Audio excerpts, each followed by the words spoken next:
What's up everybody, welcome to the channel. My name is Keith and in today's video we're going to be looking at and going a little review of the 4TB version of the Kinhank X5 Pro Android TV / retro gaming console.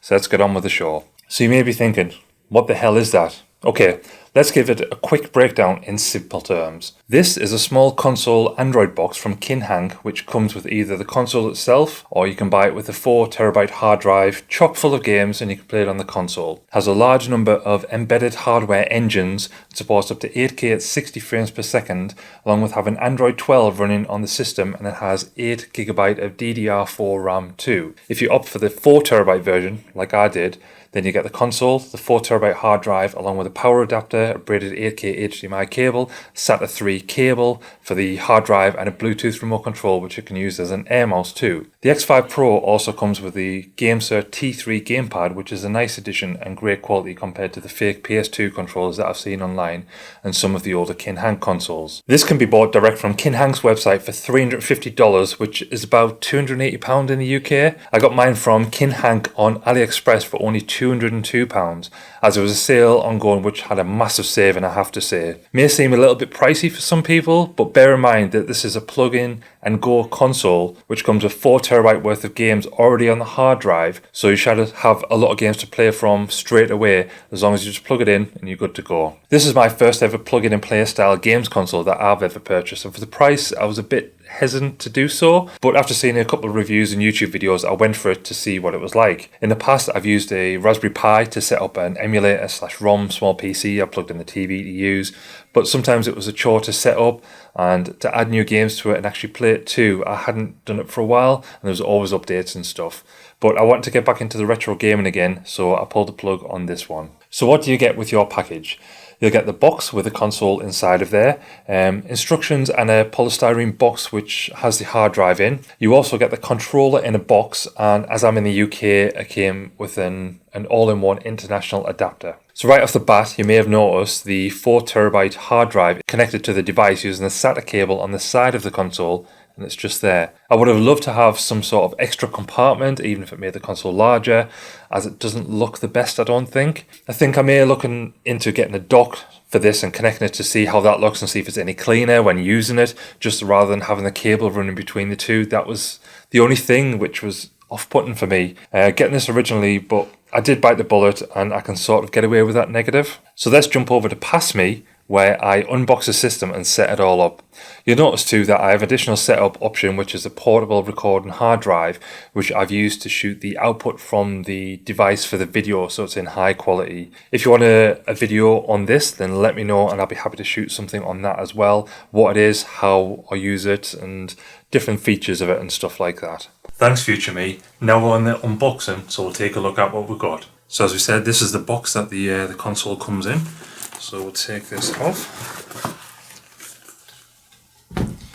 and you have the user manual there. You have the Kinhank box, which is there.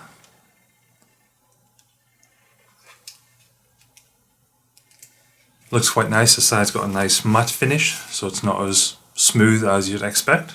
And then in the rest of the box we have the other stuff here. So we have the remote which you can use, and you probably use it as the mouse.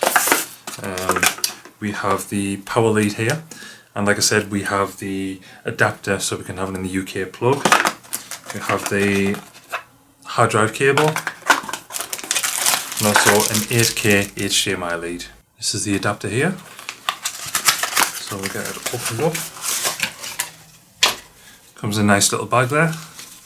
It's got like a lock and unlock, and see here it's got Europe, so if you need the 2-prong you can use that, and also the UK one.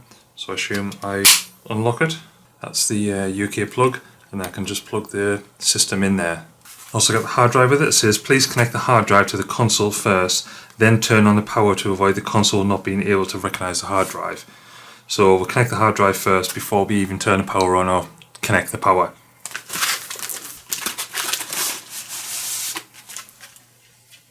So there we go, there's the 4TB hard drive that we got with it. And last but not least, we've got the controller. And on the thing it says Before starting the game, please set the correct mode for the controller. At the same time, press Home and X for PC, Xbox 360 mode. At the same time, press Home and A for Android mode. Please play in Android mode. So before we start the game and use this on the console, we'll have to press Home A for Android. So this is the controller here. This is the GameSir controller that you got with it, and I've heard really good reviews online about it, so I'm looking forward to getting this out and having a use and see what it's like.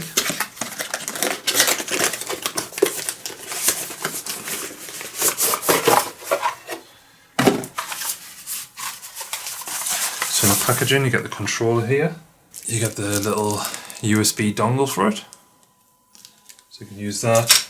There's a USB cable, so I assume you'll be able to plug it in and use it and charge it up. And then there's the controller itself. Just there, feels quite nice. Feels a bit like a PS4 controller. It's quite weighty as well, so should be quite nice to use. That's the unboxing. Let's get it all hooked up. So essentially, this is what we need. So we have the console here, and the hard drive. So we'll just get the hard drive. So we've got the hard drive here and the cable. So we're just going to plug that end in. As you can see there, that's connected in. And then in the side of the box itself, you see there is the connector as well. So we'll just plug that one in. So that's the hard drive connected as stated. And as we said, like, the only downside for me is the whole having the hard drive separate. Like, surely you could just make a case just to enclose them both in, but you know, maybe something for the future for them. Have the power lead here, so the DC in, so that's going to go in there. We will take the so we have the UK plug there, so that goes in there and the UK plug will work.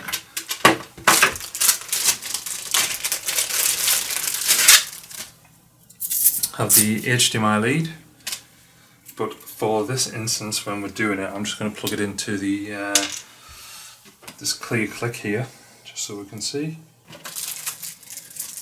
And I will also take the little controller USB, plug this in. So on the bottom there's the cables plugged in and good to go. So let's see, we'll plug this in. Just brought it over this side, just so I can put it on the TV over here. So on the screen you should be able to see the recording as well with the Kinhank. So there's the splash screen which has come up. There we go, it's loaded up with the loading screen. So I've had to press the button down on the controller, that's made the controller turn on. And now I can go around and look at the different things. So we have settings here. We'll look in device preferences. So we have the display here, so obviously HDMI. We have the about, the Bluetooth, date and time, keyboard and autofill. So we have all those different options for that. Display and sound. So text scaling, match content frame rate, advanced display settings. So allow game mode, that sort of thing. So the main thing which we need here is this Pegasus key. So we're just going to load this up now and see how it is. So Pegasus is now loading. And as it's the first time loading up, it may take a while to load up because it's sort of, as we said on the document for the hard drive, it's loading up the games and the things from the hard drive just to sync it all with the system. The controller does feel quite nice. It's got the matte finish to it, so it doesn't feel too silky smooth like it's going to fall out of your hand, but it just feels nice to the grip. And like I said, it's sort of similar to a PS4 controller. The only thing you're missing is like your button further down here, it's further up, and obviously your touch bar at the top where it's got your buttons. So, and now we'll just skip forward. Well, it skipped itself. I was going to say we'll skip forward till when the Pegasus is loaded up, but it made a big jump there. But we'll skip to the end anyway. That looks like it's gone to the end, so we'll see. And as we've done here, this is loaded up straight away with the PS2. So it's got like your 007s and obviously in alphabetical order. Use the L1 and R1 to switch between the different sort of emulators as such, the different things. Yeah, Neo Geo, Nintendo DS, Nintendo 64, NSX. As you can see here, it's got like the logo off to the side, and at the bottom it's got a little video of the game playing as well. I think some of them have it, some of them don't, it all depends.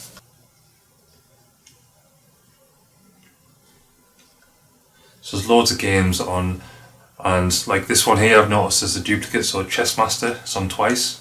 We'll go down like these ones, look, no, it's number 4, it's a different one. Donkey Kong, Double Dragon, Dr. Mario, that seems to be duplicate as well. And we just press A, that starts it.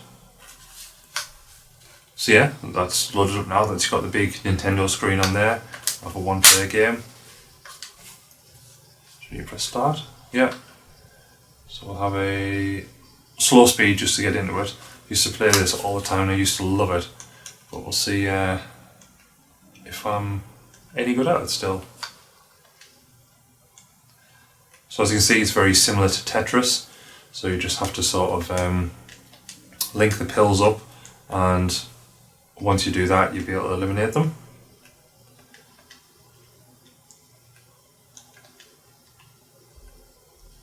So like so. Do another one, that's there 4. That gets rid of them, goes down, does the next one, blah blah. You continue like that. Then if I press the middle button, maybe? Nope, middle button does nothing. Turbo does nothing. Start. You press start and select. Yeah, so press start and select twice, and that goes back to the main screen. If you press start, it brings up the side button for your settings and your help. So we're going to settings. So we've got British English, so I'll change that to that. You've got the theme, Kinhank or Pegasus Grid. You've got the change the controls here, change the gamepad layout. You got game directories, Game Boy Advance. Capcom, there's another duplicate there, Kings of the Round, but then this is Worlds 911127, I don't know what the difference is.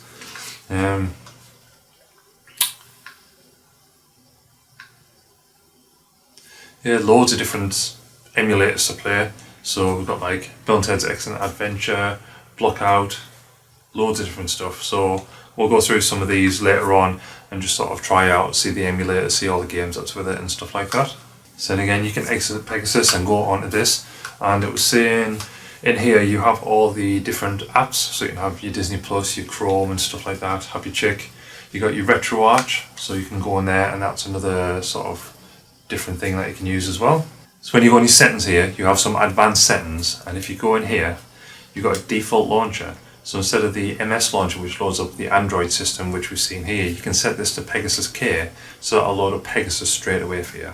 So if you want to just plug it in, get right into it, then that's good for that. There's quite a lot of interesting games as well, like the Anna Kournikova tennis and stuff like that, Apocalypse. And then there's like Arc the Legend, Arcade Party Pack, 3D Pool. I used to love 3D Pool, I used to love playing that. So that's a quick look at it, and we'll head back to future me to talk about it. Once this is all set up and switched on, the main interface that the system has is fairly simple. You got the main screen, so where you can remove and add apps so they're easily accessible for whenever you want them. You can also head into the apps folder and look for the standalone emulator or app to run and use if you don't want to use the Pegasus front-end system. But for this video, I'm probably going forward, when using the system, I'll be using the Pegasus app just for ease, and it's just really nice. When you first open up the Pegasus app, it'll scan your hard drive and populate the platforms available with all of the games, and once it's done, it's got a nice look to it and it's very easy to navigate around, I think. You'll be able to see along the top of the screen that you have all of the platforms, and under each one, when you select one, you'll have all of the games there which have the box art, and some of the games have videos too. Each platform also shows a number count of how many video games are under each platform. As I went for the 4TB version, there's a whole bunch of games, and when looking through, there's loads of games that I know that I love and just can't wait to play again. And there's also loads that I've never even heard of before, so we'll see how many of those I actually go through and play. And from what I can see, there's not too many duplicates going through all of the collection either, which is always a bonus. I've gone through and changed some personalized settings on the console for things such as viewing games in widescreen format rather than the original format of a square or 3x4 or whatever for certain consoles and games, but that's down to personal preferences, as some people may love the nostalgia format and keep it at that. For the games that I've tried and used, they seem to run fine and don't have any glitching or frames dropping, but I have heard that the GameCube and Wii stuff has that, but I've not played those games yet. I do love the controller too. It feels nice in the hands and really nice to use for playing games, so that's a bonus too. The system overall is a very capable retro gaming device, and I can see myself using this quite a lot just to chill and relax with, and I can't wait to shoot more content with the console and take on some game challenges too. The biggest downfall for me personally is the hard drive and how it's just sat there on top of the console. It just looks messy and not as presentable as I'd like to have hoped with it. But like I said, I might look into getting a dock to host it and seeing how that looks and performs. I think it's a fantastic little box though, and would recommend that to people. The price may seem a lot, but for having a device which is already set up, ready, just to plug in and play, and also having all of the games on the hard drive, so you don't need to source these, add them into folder structures, etc.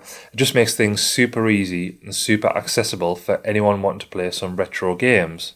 Hope you enjoyed the video, and if there's anything that I've missed out or you want covered or shown in a future video, then please leave a comment below to let me know, and I'll try my best to shoot that content for you. And until next time, see ya.